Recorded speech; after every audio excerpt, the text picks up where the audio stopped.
Okay? Naku, ito yung isang issue, seryoso ito. Grabe, si Bato kung tawagin, Bato, malaking tao, malaking katawan. Bakit parang nervyoso ito? Abay, nanggigigil na naman ngayon dahil nandito raw yung investigador ulit ng ICC. Talagang bang hindi naman nawawala yan, nag-iimbestiga.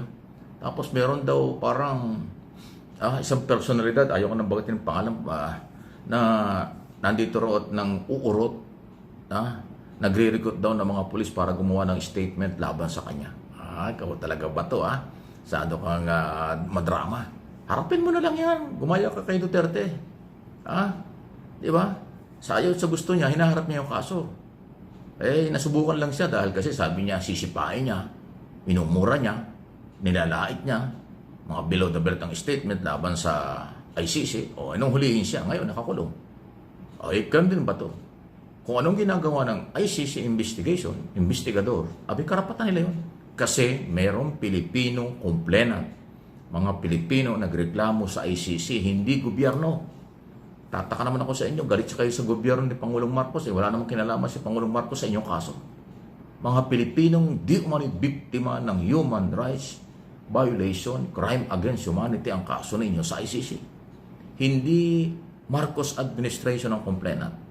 Hindi Marcos administration ang may kinalaman sa kaso niya. Nang dumating si Pangulong Marcos noong 2022, nandiyan na yung problema nyo. Kasi 2017,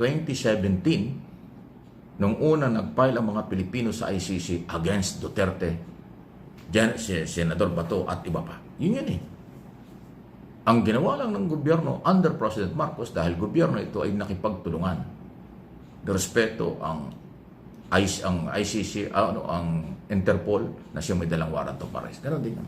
Pero ngayon, parang nananakot o natatakot naman si Senador Bato dahil meron daw kong grupong nagre-recruit para gumawa ng sinumpaang salaysay para sila idiin. Hindi naman kailangan pa yun.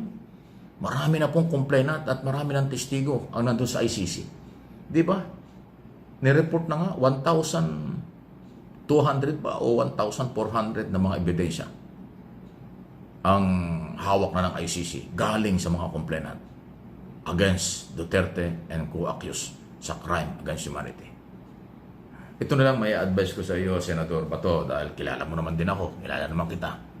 Ang pinakamagandang dapat mong gawin, paghandaan mo na lang yung kaso mo para may laban ka sa oras na ikaw ay mahuli at makulong sa ICC. Kasi si Duterte ang problema ngayon. Hindi niya pinaghandaan yung kaso, binaliwala niya kung ano yung mga pinagsasabi. Ngayon, ang hulihin siya at nakulong, walang may pakitang testigo. Walang matibay na ebidensyang hawak niya kanyang abogado para kontrahin yung complainant, yung mga reklamong Pilipino, kasi hindi niya pinagandaan. Puro batikos pa ang ginawa. Kaya ikaw ba to, ito yung advice ko sa iyo, Senador, paghandaan mo kung anong klaseng paghahanda ang gagawin mo na sa'yo na yun. Kasi para pag ikaw ay hinuli at dinila ka sa ICC, meron kang laban. Meron kang argumentong matino. Meron kang testigo at iba pa na wala kang kinalaman sa kaso. Yun ang gawin mo. Pero yung sirain mo yung investigation, na trabaho naman ng ICC yun dahil may complainant o anumang galaw, abay malayo yan. Huwag kang gumaya kay Duterte kaya siya nakulong at ngayon nahirap ang kanyang abogado kung paano depensahan yung kaso kasi wala siyang ebidensya at testigo. Dahil hindi nga nila pinagandaan Nilait-lait pa nga yan ang advice natin sa lahat. Yung mga co-accused na pwedeng mahuli, hulihin ng ICC, paghandaan nyo yan. Hanap kayo ng ebidensya at dokumento na magpapatunay na wala kayong kinalaman sa crimes against humanity. Hindi yan nakukuha sa pamidya-midya, social media, or batikos. Alayan. Sa korte, ebidensya, testigo, dokumento ang pinagtatalunan. Hindi kwentuhan, hindi verbal, hindi paninira. Ewan ko sa inyo, bakit hindi nyo alam yan? O teka, bakit ganun? Parang natatakot yata itong si Senator Bato. Di ba sabi niya nga kay Trillanes, go on, make my day. Ikaw pa magposa sa akin. Di ba sabi ni Bato de la Rosa. Parang ganun hindi ko sure kung ano yung talagang word na sinabi ni Bato. Pero parang ganun na, sige sumama ka pa. Parang ganun, sumama ka pa sa mga huhuli sa akin na ICC. Di ba? Pero parang alam nyo, si Bato de la Rosa siguro kung tapang, hindi naman question yan kasi hindi naman yan magiging chief PNP na aabot siya sa kanyang posisyon na yon bago maging senador, 'di ba? Napakarami tiyak na pinagdaanan nito bilang isang pulis. 'Di ba? Talagang hindi naman siya aabot sa ganyan kung hindi po siya matapang. Kaya lang dahil nga po siguro sa mga pangyayari nitong mga nakaraang panahon, lalo na noong March 11, talagang kahit sino yata ay kakabahan kapag meron ka ng warrant of arrest mula sa ICC. Ngayon po hindi ma eksakto kasi March 11 yon. Ano na ba ngayon? August 12 na. August 11 ngayong gabi na ito, nire-record ko to. Eksaktong 5 buwan na si Digong doon po sa sa The Hague. At wala po talagang pag-asa na makauwi pa si Digong. Napakalabo talaga. So, ito ang kinakatakutan siguro ni Bato de la Rosa. Siguro alam niya rin sa kanyang sarili na hindi siya mapoprotektahan ng Senado. Ang sabi po, pwedeng hulihin daw itong si Bato de la Rosa doon sa Senado.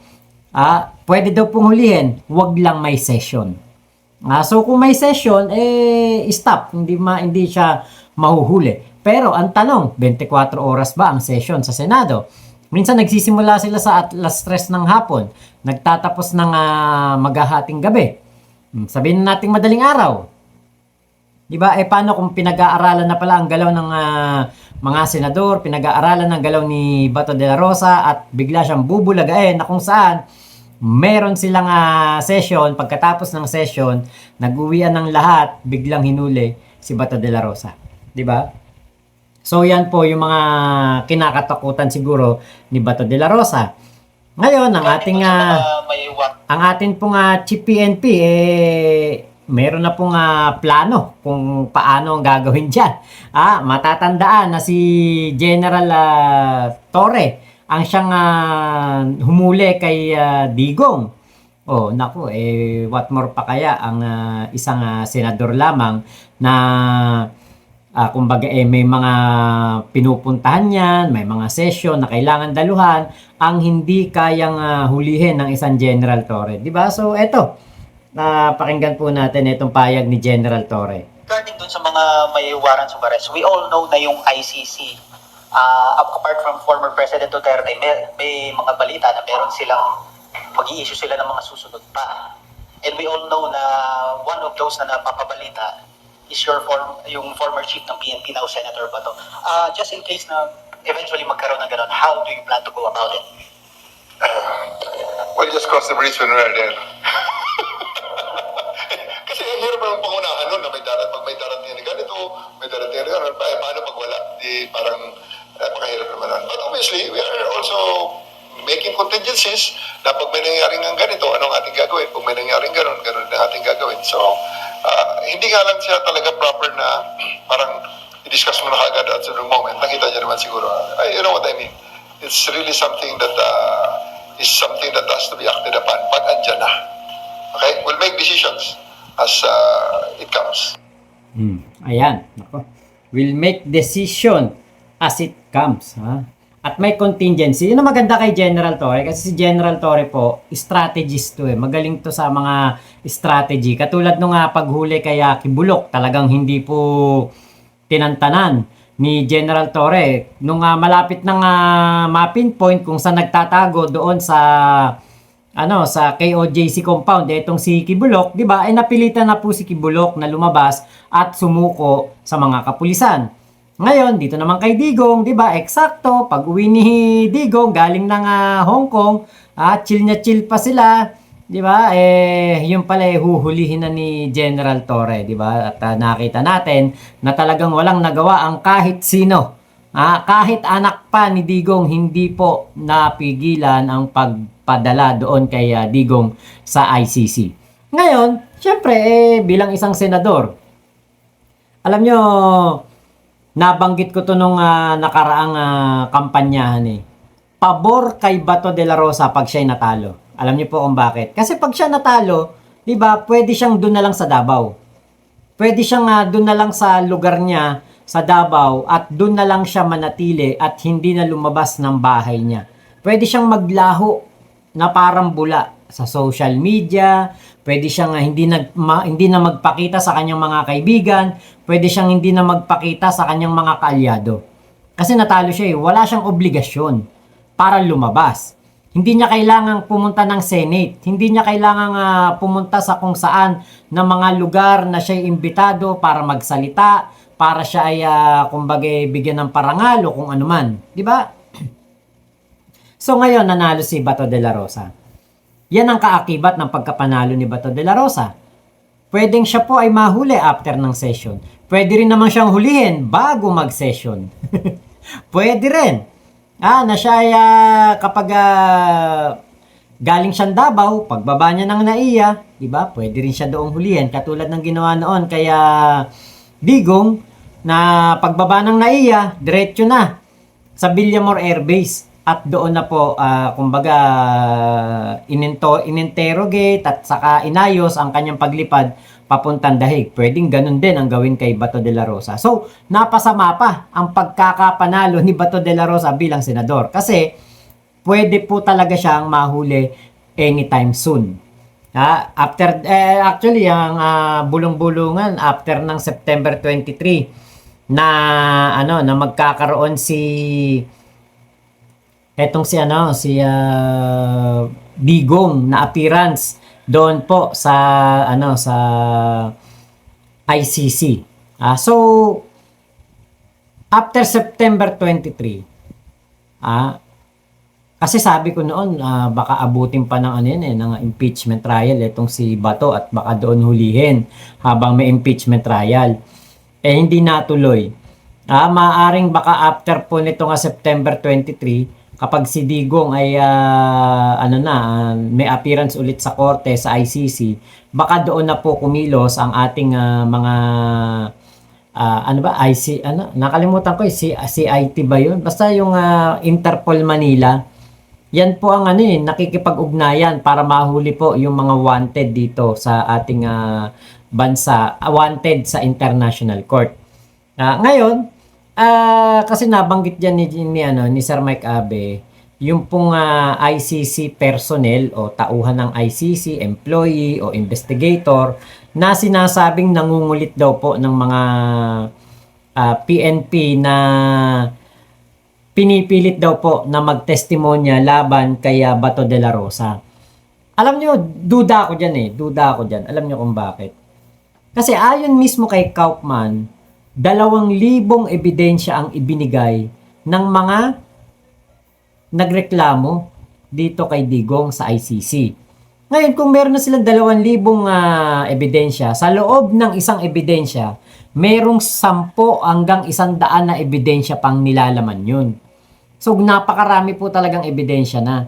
So, hindi na kailangang mangalap pa ng kahit anuman lang na kumbaga investigasyon pa o mangalap pa ng mga ebidensya dito sa ating bansa, etong mga sinasabing ICC. At isa pa, hindi naman nakikipagtulungan talaga ang ating gobyerno sa ICC. Yan ay paninindigan na ng ating Pangulong Bongbong Marcos. So, maaaring pumupunta dito etong mga ICC na ito para mag-imbestiga pero hindi po tinutulungan ng gobyerno. Ngayon, ang pangalan po ng tao ay Glenn Cala. Ito po yung interview ni Bato. Interview ni Bato sa 1PH. Pakinggan po ninyo. Maririnig nyo dito parang ngarag na ngarag si Bato dahil po dun sa Glenn Cala na yun. Parang takot na takot. Parang may kinakatakutan si Bato Diba, alam nyo, lagi naman nila sinasabi, sila ay mga inosente, walang kasalanan. Pero ba't natatakot? Ito, pakinggan po natin to. Handa na po kayo kasi I remember many interviews ago, Senator, nabanggit nyo nga may mga tumatawag nga sa opisina ninyo, hindi nyo lang sinasagot. So since then, everything's been quiet, wala kayong natatanggap na mga weird phone calls? Sa ngayon, hinahanap namin yung tao na tumatawag, na seeking namumulit sa mga pulis natin na gustong gawin ng affidavit yung mga pulis na magdiin sa amin hinahanap namin yung Glenn Cala. May Glenn Cala na pangalan na investigator ng ICC. Nandito ngayon sa Pilipinas. I don't know kung saan nagtatago yan. Sino nagtatago. Andito nakikialam sa atin kahit wala na silang jurisdiction sa Pilipinas. Andito ngayon. So, sige lang, mahanap rin natin yan. May you say the name again, Senator? Ha? Ano pong pangalan? Glenn Cala. Pwede pa Glenn spell? Cala. Glenn. Foreigner. Cala. Glenn Cala. Glenn. Investigador daw siya ng ICC na sige tawag sa ating mga pulis. At yung mga pulis ay pumunta sa opisina kung nagreklamo, humingi ng tulong dahil ang kulit daw nitong tao na ito na alam naman nila na walang jurisdiction, bakit kinukulit itong mga pulis para gumawa ng statement laban sa war on drugs. Kailan to? So, Sen, kailan po Ha? yun? When did this happen? Yung pumunta? may mga pulis na pumunta sa opisina ko. Nandito tinatago yan nila. Tinatago nila yung Glenn Cala na yan. Kung sino magkumukukuk yan, yan yung mga tao na Kita nyo hindi masabi ni Bato de la Rosa kung kailan. Sinabi lang niya Glenn Cala. Saka alam nyo po, parang binuking pa niya itong mga pulis na pumunta sa kanya. Ibig sabihin, yung mga pulis na yun, sangkot yun doon sa war on drugs. Gumawa ng EJK yun. Kasi bakit iimbestigahan yun kung hindi kasali? Di ba? Bakit pupuntahan ng Glenn Cala yun kung hindi kasali? Di ba? Alam nyo, ito na natin kaya takot si Bato siguro kasi alam niya sa sarili niya na meron siyang ginawang kasalanan. Alam niya sa sarili niya na talagang when it times come, di ba, talagang wala siyang magagawa at talagang isusuko po siya sa ICC ng ating gobyerno. Di ba? Hindi aabot yung Duterte lo na ginawa ni Amy Marcos para protektahan tong sila Bongo at Sara at si Bato. Hindi na aabot yan at hindi yan makakapasa. Dahil nga po, ang Duterte lo ay para lamang sa mga kampo ng mga Duterte. Para lang yan sa pamilya Duterte at sa mga gumawa ng EJK. Di ba? Parang pa tong si Bato, parang binuking pa niya na yung mga pulis na nagpunta sa kanya gumawa ng EJK. Ba't iimbestigahan yun kung hindi gumawa ng EJK yun? mga traidor sa ating soberenya. Yan yung mga tao na traidor sa ating soberenya ang nagtatago, ang nag-facilitate sa Spain at sa ginagawa ng Glenn Cala na yan dito sa ating bansa. Pinoy siya? Si Glenn Cala? Hindi, European. European yan, Glenn Cala. Maraming binigay na sa akin na mga text, mga email, yung tao na yan sa mga pulis na pumunta sa akin at nagreklamo. Pinabasa sa akin yung mga text ng tao na yan na pwede daw silang bayaran kung mag-execute ng affidavit laban sa amin. So, sige lang. Tingnan natin kung gaano kagaling yung Glenn Cala na yan. Senator, balikan ko lang po, no? Ayan kita nyo pwede pa daw bayaran yung mga pulis na tinatawagan at kinakausap nitong Glenn Cala. Alam nyo, ang galing ni Bato no? Gumawa ng naratibo. Parang ang datingan pa pinipilit yung may mga pinipilit na mag-witness laban sa kanila. Parang nakalimutan yata ni Bato kung ano ang ginawa niya kay Kerwin Espinosa. 'Di ba pagkatapos lumaya ni Kerwin Espinosa ano ang sinabi ni Kerwin? Tinakot siya at pinilit lamang siya ni Bato de la Rosa para mag-testify laban dito kay De Lima. 'Di ba? Kaya alam niyo, kumbaga parang sino pa ba maniniwala sa kwento ni Bato? Di ba? Parang alam nyo, ito nangyayari gagawa sila ng katarantaduhan in the past. Ngayon, magbibigay sila ng statement ngayong pagkakataon na ito. Hindi nila alam na yung kanilang nasabi, nakarecord yan sa past, nakarecord sa isipan ng mga Pilipino, nakarecord yan sa history natin, nakarecord yan sa mga balita ng ating bansa. So, maaalala natin na mayroong isang Kerwin Espinosa na pagkatapos po na ma-dismiss ang lahat ng kaso, 'di ba? Nag-recant at binawi niya yung lahat ng kanyang sinabi laban kay Laila de Lima at, di ba, sino nagutos? Sino ang nagmanipula ng mga sasabihin nitong si Kerwin Espinosa? Di ba si Bato de la Rosa?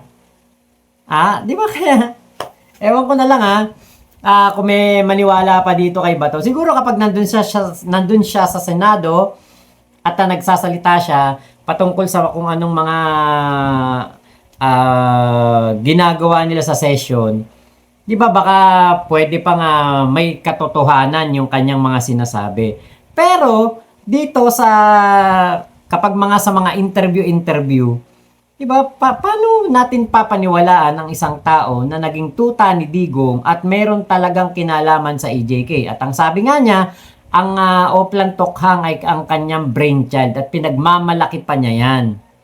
Di ba nagkasundo nga sila ni Sara Duterte sa Oplan Tokhang na yan. Kaya nga noong si Sara Duterte na ang mayor ng Davao City, mas lalo po nga naging masigasig ang noon ay Davao Chief PNP na si Bato de la Rosa. Nagawin yung Oplan Tokhang kasi nagkasundo sila kaya parang mapapaisip ka lang napakagaling magsinungaling, gumawa ng kwento. Ngayon, palabasin, kuwari, merong mag-question kay Bato de la Rosa, maglabas ng ebidensya, papuntahin yung mga pulis sa sinasabi niya, imbestigahan niya ng Kongreso o ng Senado. Kita nyo, walang maihaharap. At lahat niya gawa-gawa lang. Ewan ko ba, ba't may naniniwala pa dito kay Bato takot na takot mahuli ng ICC. Diba? Sa totoo lang, hindi na kailangan niya nung ICC. 2,000 ebidensya ba naman ang ibigay ng prosecution laban kay Digong? What more pa kaya dun sa iba na mga meron ng sinasabing warrant of arrest na mga susunod? O si Bongo. Pwede rin pong mahuli yan. Si Sara Duterte, sabi ni Trillanes, wala pa. Pero baka pwede rin maglabas ng ICC warrant ang ICC diyan, di ba? So, tignan natin kung hanggang saan yung sabi ni Bato de la Rosa, tignan natin daw kung hanggang saan ang galing nitong Glenn Cala. Kami po magsasabi, tignan namin kung hanggang saan ang pagmamatigas mo, pagmamatapang mo, at pag-evade mo o pagtakbo mo sa iyong responsibilidad sa nangyaring EJK. Tignan natin. Ang tigas mo kay General Torre. So, yun lamang po. Maraming salamat sa pagsama nyo dito sa vlog ko na ito. Ingat po kayo. Nasa mang panig kayo ng mundo, Momo Chup Chup. Love you. God bless us all, Pilipinas. God first. Thank you po, Sir Mike Abe, sa yung video. MA Pinoy TV at Mike Abe Opinions dito po sa YouTube. Suportahan po ninyo.